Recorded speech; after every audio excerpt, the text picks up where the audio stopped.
Assalamualaikum warahmatullahi Boleh. wabarakatuh. Saya Muhammad Afiq Husaini bin Muhammad Amin dan bersama-sama saya Siti Mariam binti Muhammad Kamal dan Nur Zaidatun Nisa binti Muhammad Zaini. Pada hari ini kami akan melaksanakan tugasan kedua bagi subjek kemahiran bahasa Melayu iaitu tugasan simulasi. Dalam tugasan ini, kami telah mengaplikasikan kemahiran mendengar dan kemahiran bertutur untuk dilaksanakan secara simulasi. Nisa, boleh tak awak terangkan dengan lebih lanjut tentang kemahiran mendengar? Baiklah Afiq, apa yang saya telah pelajari dan fahami mengenai kemahiran mendengar ini ianya merupakan kemahiran lisan yang paling asas dan ia berlaku pada peringkat penerimaan. Sebagai contoh situasi di sekolah, seseorang murid yang telah dapat menguasai kemahiran mendengar dengan baik biasanya dapat mendengar apa-apa sahaja yang dituturkan oleh orang lain dengan baik. Dan dari situ, mereka dapat memahami maksud serta membuat tafsiran daripada apa yang didengar. Mendengar melibatkan 3 perkara asas iaitu mendengar, memahami dan menilai. Mendengar bermaksud memberikan perhatian pada peringkat yang disampaikan oleh penutur. Di samping itu, memahami pula bermaksud mengambil perkara yang telah kita dengari dan memahaminya dengan cara kita sendiri. Seterusnya, menilai pula berlaku setelah kita memahami perkara yang disampaikan oleh penutur. Kita mula memikirkan sama ada kenyataan itu memberikan makna tertentu dan kita hanya dapat menerimanya tanpa berfikir. Oh, tapi Nisa, bagaimana pula dengan konsep bagi kemahiran mendengar ini? Okey, baiklah Afiq. Bagi konsep mendengar ini, ianya merupakan kemasukan input bahasa atau bukan bahasa melalui alat pendengaran manusia, iaitu telinga.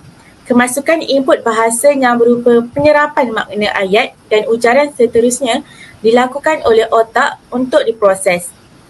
Sesetengah berpendapat bahawa mendengar merupakan aktiviti seni yang merujuk kepada seni mendengar dan memahami perkara yang diperkatakan oleh penutur.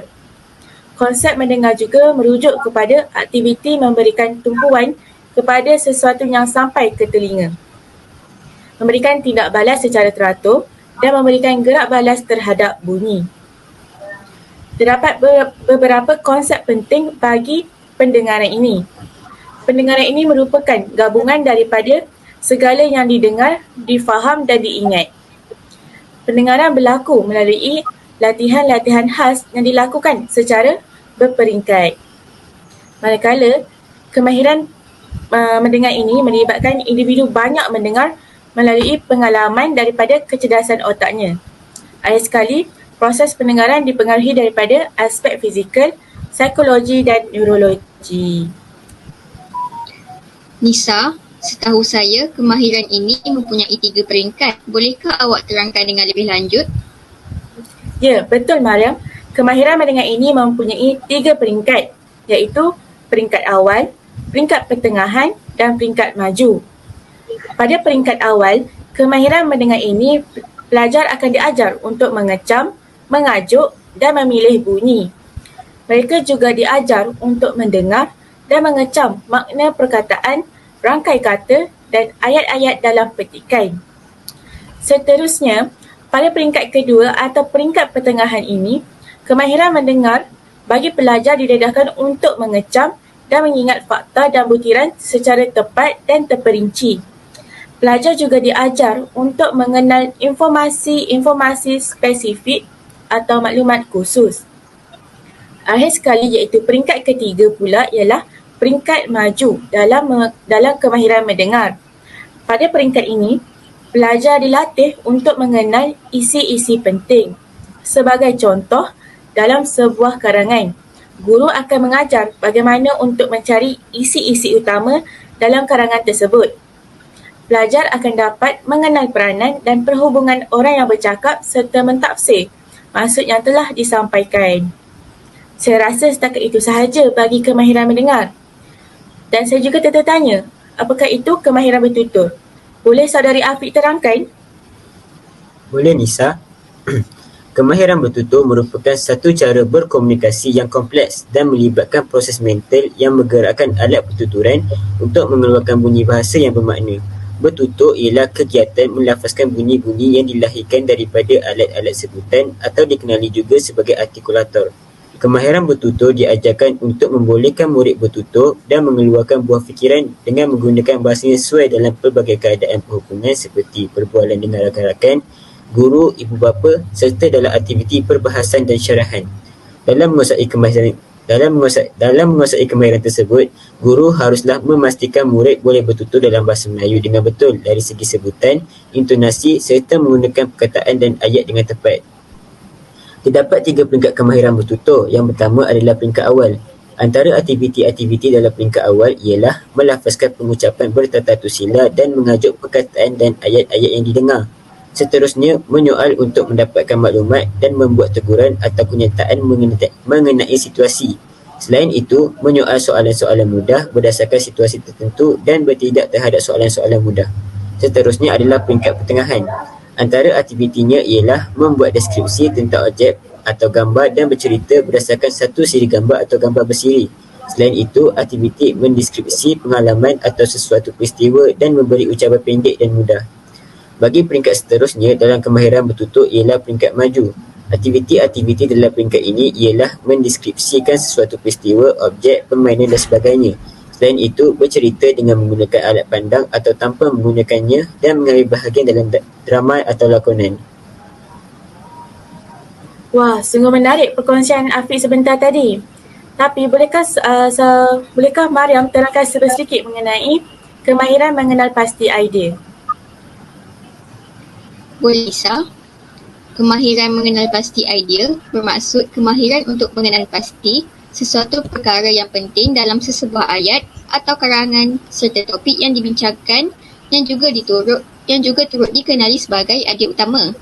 Selain itu, kita juga boleh mengenal pasti idea sampingan iaitu idea yang perlu ditambah pada idea utama untuk melengkapkan lagi dan menyedapkan lagi suatu ayat yang dibuat. Jadi, kami akan meneruskan dengan aktiviti yang melibatkan kemahiran mengenal pasti idea. Kami telah memilih tajuk sukan untuk menjalankan aktiviti ini. Pertama sekali, saya akan menerangkan apakah yang dimaksudkan dengan sukan. Sukan merujuk kepada semua bentuk pertandingan aktiviti fizikal atau permainan yang menggunakan, mengekalkan atau meningkatkan keupayaan fizikal dan memberi hiburan kepada para peserta melalui pelibatan yang terancang.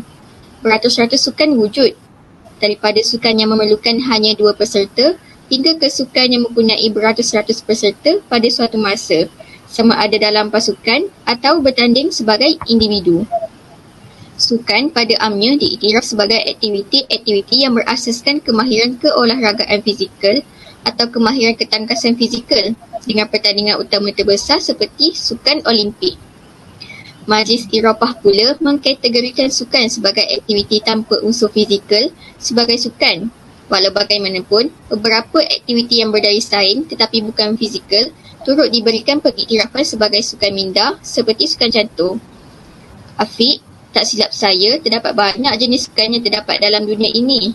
Bolehkah kamu terangkan tentang jenis-jenis sukan tersebut? Boleh, Mariam. Terdapat pelbagai jenis sukan ya korang. Ada sukan yang menggunakan tangan, menggunakan kaki, malah terdapat juga sukan yang menggunakan kedua-dua jenis anggota badan ini. Antara sukan yang menggunakan tangan ialah sukan badminton. Badminton ialah sejenis sukan tradisi yang dimainkan oleh negara kita. Boleh dikatakan bahawa Malaysia merupakan antara kuasa badminton di dunia yang standing dengan nama-nama besar dalam sukan ini seperti China, Korea dan negara jiran kita iaitu Indonesia.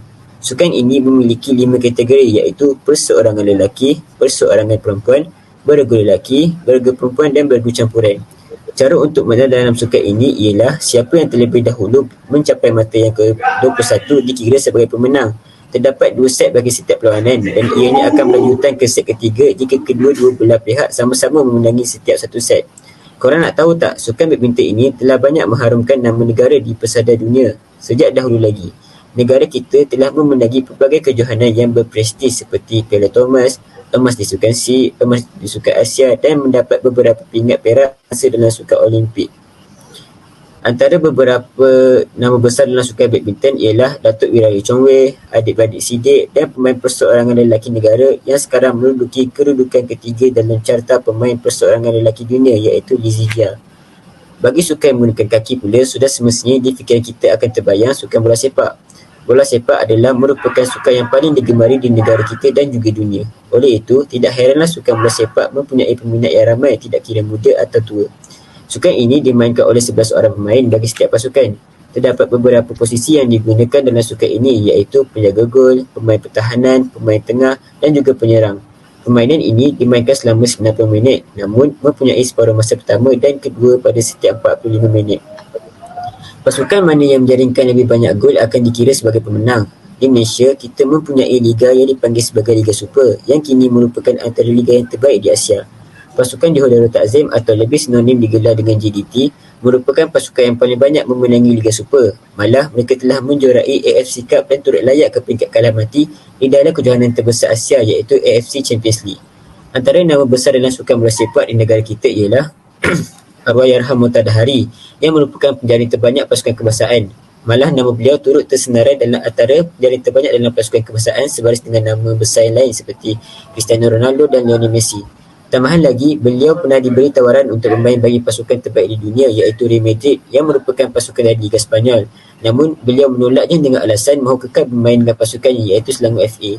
Selain itu, terdapat banyak lagi sukan seperti futsal, gimnastik, hoki, renang dan olahraga yang memiliki pelbagai jenis kategori seperti lompat peluru, larian dan lompat tinggi. Sukan-sukan ini banyak mengangkat nama negara dengan memperoleh pelbagai kejuaraan.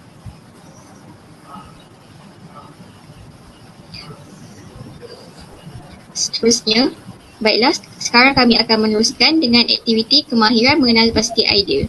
Dipersilakan. Baiklah Mariam, bagi aktiviti mengenal pasti idea ini, saya akan mengajukan beberapa soalan berdasarkan perkongsian saya sebentar tadi. Okay. Soalan yang pertama, apakah sukan yang menggunakan kaki? Saya Hafiz, Saya nak jawab. Silakan.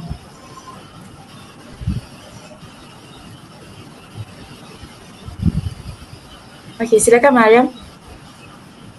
Okey. Sukan yang menggunakan kaki ialah sukan bola sepak. Betul tak, Afiq? Bagi soalan yang kedua pula, apakah contoh sukan yang menggunakan tangan? Saya Afiq. Sukan yang Silakan. menggunakan tangan ialah salah satunya badminton kan Afiq? Betul tu Nisa. Okey, seterusnya saya akan bertanyakan kepada awak berdua tentang nama tokoh-tokoh dalam bidang sukan di negara kita.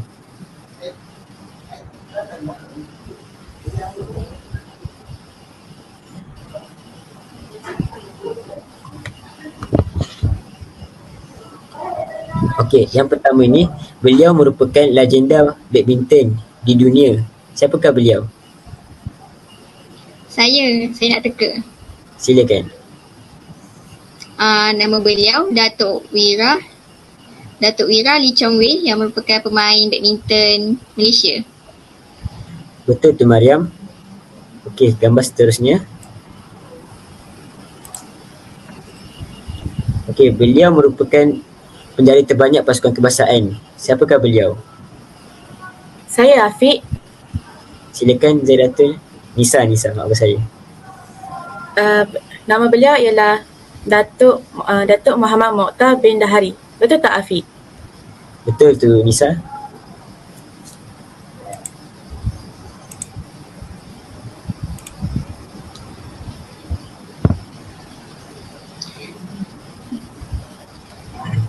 Jadi sekian sahaja tentang aktiviti mengenal pasti idea. Saya akan meneruskan dengan kemahiran yang ketiga iaitu kemahiran mengecam jenis bunyi. Kemahiran mengecam jenis bunyi melibatkan aktiviti yang merakamkan pelbagai jenis bunyi kepada pelajar dan mereka perlu mengecam jenis tersebut serta mengajuk semula bunyi yang Kemahiran mengecam bunyi ini penting kerana kanak-kanak menguasai bahasa daripada apa yang didengar dan dialami daripada orang yang berada di sekitar mereka. Kemudian, kanak-kanak ini akan cuba meniru serta menuturkannya berulang kali. Selain itu, persekitaran merupakan model kepada kanak-kanak. Jadi, persekitaran yang baik akan membentuk kebiasaan berbahasa yang baik dalam kalangan kanak-kanak. Antara objektif yang boleh dicapai apabila melakukan aktiviti kemahiran mengecam jenis bunyi ialah mendengar dan mengecam bunyi yang terdapat di sekeliling mereka. Selain itu, murid dapat menyebut dan memberi respon terhadap perkataan atau bunyi yang didengar. Di sini, saya akan selitkan beberapa cadangan aktiviti yang sesuai untuk dilakukan bagi kemahiran mengecam jenis bunyi. Salah satunya ialah mendengar sebutan dan menyatakan perkataan yang mengandungi awalan yang sama. Contohnya, mengecam bunyi awalan A yang terdapat dalam perkataan ayam, asam dan ayah, ataupun mengecam bunyi huruf B dalam perkataan batu, dan bab. Selain itu, contoh aktiviti bagi mengecam jenis bunyi, guru boleh menunjukkan video haiwan-haiwan yang terdapat di dalam sebuah zoo kepada kanak-kanak. Guru juga boleh meminta murid-murid mendengar bunyi haiwan-haiwan tersebut sambil menunjukkan gambar haiwan tersebut. Dengan ini, murid-murid dapat melihat dan mendengar bunyi haiwan yang ditunjukkan oleh guru. Seterusnya, guru juga boleh meminta murid-murid meneka bunyi haiwan yang terdapat di dalam video yang akan dimainkan. Dengan ini, murid-murid dapat meneka bunyi haiwan yang terdapat dalam video berkenaan. Di samping itu, guru juga boleh menggunakan bahan bantu pengajaran seperti kad suku kata, kad perkataan dan kad gambar untuk menjalankan aktiviti pengecaman bunyi. Sebagai contoh, guru boleh mengagihkan kad haiwan dan meminta murid-murid melakukan aksi dan bunyi haiwan mengikut kad yang telah diberikan. Jadi, itulah antara contoh aktiviti yang boleh dilakukan bagi kemahiran mengecam bunyi. Jadi, kami akan meneruskan dengan aktiviti yang melibatkan kemahiran mengecam bunyi. Saya akan perdengarkan kepada Nisa dan Afiq bunyi-bunyi sukan. Jadi, Nisa dan Afiq boleh meneka bunyi sukan yang saya akan mainkan sebentar lagi. Okey, baiklah.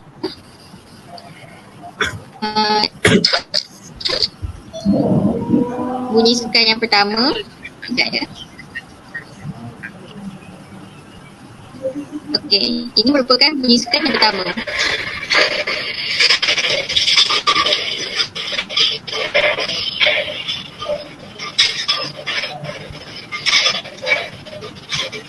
Saya Mariam. Ya, Nisa. Ini bunyi sukan bowling kan? Ataupun diberikan sebagai bola tepat tembak? sekali. Ya, tepat sekali jawapan awak tu, Nisa. Okey, seterusnya saya akan melanjutkan dengan bunyi yang kedua.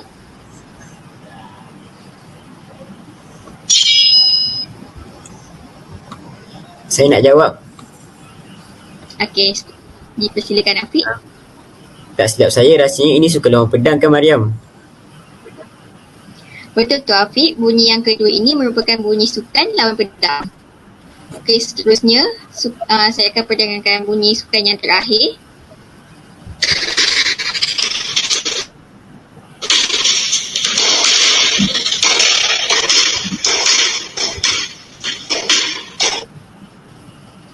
Saya Mariam. Ya, silakan Nisa. Ini sukan squash kan? Tepat sekali. Bunyi yang sukan ketiga tadi itu merupakan sukan squash. Jadi, tamatlah sudah aktiviti bagi kemahiran mendengar pengecaman jenis bunyi. Seterusnya, saya serahkan kepada Nisa. Baiklah Mariam. Tuntasnya di sini, berdasarkan perbincangan dan aktiviti yang dilaksanakan sebentar tadi, saya dan rakan-rakan saya telah mengaplikasikan kemahiran mengenal pasti idea dan mengecam jenis bunyi di mana ianya tertumpu kepada topik utama kami iaitu sukan. Sekian sahaja dari kumpulan saya bagi tugasan kedua kemahiran bahasa Melayu. Terima kasih. Terima kasih. Terima kasih.